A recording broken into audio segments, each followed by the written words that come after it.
For our continued reading of the Bible through the year 2024 from the English Standard Version of the Bible by Crossways Publishing, a division of Good News Publishing of Wheaton, Illinois. A reading of 1 Samuel chapters 4 through 6. And the word of Samuel came to all Israel. Now Israel went out to battle against the Philistines. They encamped at Ebenezer, and the Philistines encamped at Aphek. The Philistines drew up in line against Israel, and when the battle spread, Israel was defeated before the Philistines, who killed about 4,000 men on the field of battle. And when the people came to the camp, the elders of Israel said, "Why has the Lord defeated us today before the Philistines? Let us bring the ark of the covenant of the Lord here from Shiloh, that it may come among us and save us from the power of our enemies."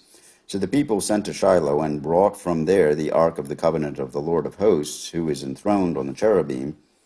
And the two sons of Eli, Hophni and Phinehas, were there with the ark of the covenant of God. As soon as the ark of the covenant of the Lord came into the camp, all Israel gave a mighty shout, so that the earth resounded.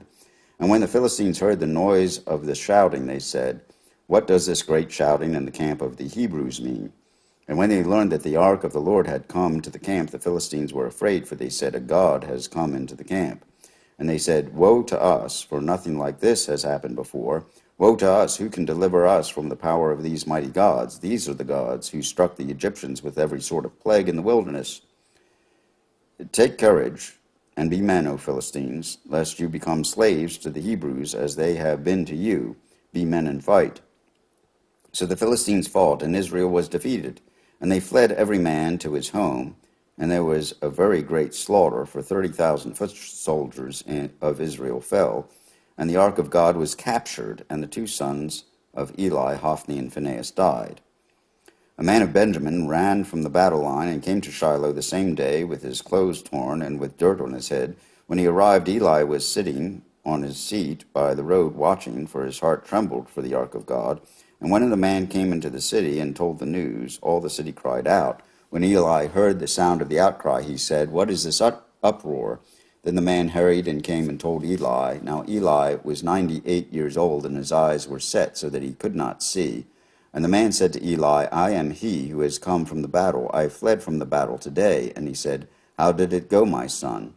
He who brought the news answered and said, "Israel has fled before the Philistines, and there has also been a great defeat among the people. Your two sons also, Hophni and Phinehas, are dead, and the ark of God has been captured."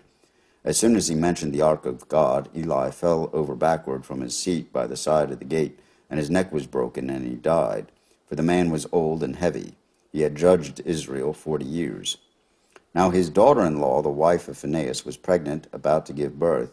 And when she heard the news that the ark of God was captured, and that her father-in-law and her husband were dead, she bowed and gave birth, for her pains came upon her. And about the time of her death, the women attending her said to her, "Do not be afraid, for you have borne a son." But she did not answer or pay attention. And she named the child Ichabod, saying, "The glory has departed from Israel, because the ark of God has been captured, and because of her father-in-law and her husband." And she said, "The glory has departed from Israel, for the ark of God has been captured." When the Philistines captured the ark of God, they brought it from Ebenezer to Ashdod.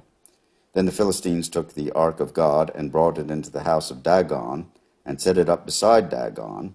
And when the people of Ashdod rose early the next day, behold, Dagon had fallen face downward on the ground before the ark of the Lord.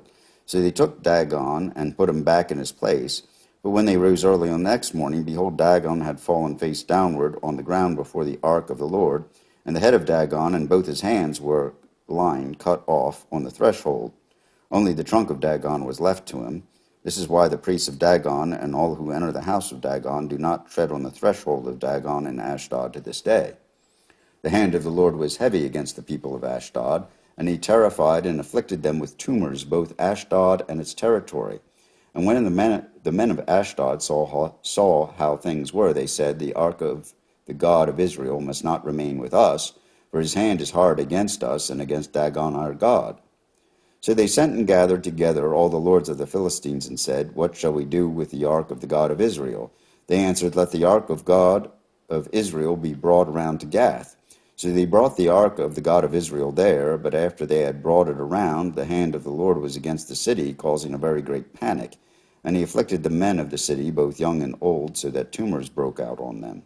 So they sent the ark of God to Ekron, but as soon as the ark of God came to Ekron, the people of Ekron cried out, "They have brought around to us the ark of the God of Israel to kill us and our people." They sent therefore and gathered all the lords of the Philistines and said, "Send away the ark of the God of Israel, and let us return it to its place, that it may not kill us and our people." For there was a deathly panic throughout the whole city. The hand of God was very heavy there. The men who did not die were struck with tumors, and the cry of the city went up to heaven. The ark of the Lord was in the country of the Philistines 7 months. And the Philistines called for the priests and the diviners and said, "What shall we do with the ark of the Lord? Tell us, with what shall we send it to its place?" They said, "If you send away the ark of the God of Israel, do not send it empty, but by all means return him a guilt offering. Then you will be healed, and it will be known to you why his hand does not turn away from you." And they said, "What is the guilt offering that we shall return to him?" They answered, 5 golden tumors and 5 golden mice, according to the number of the lords of the Philistines, for the same plague was on all of you and on your lords.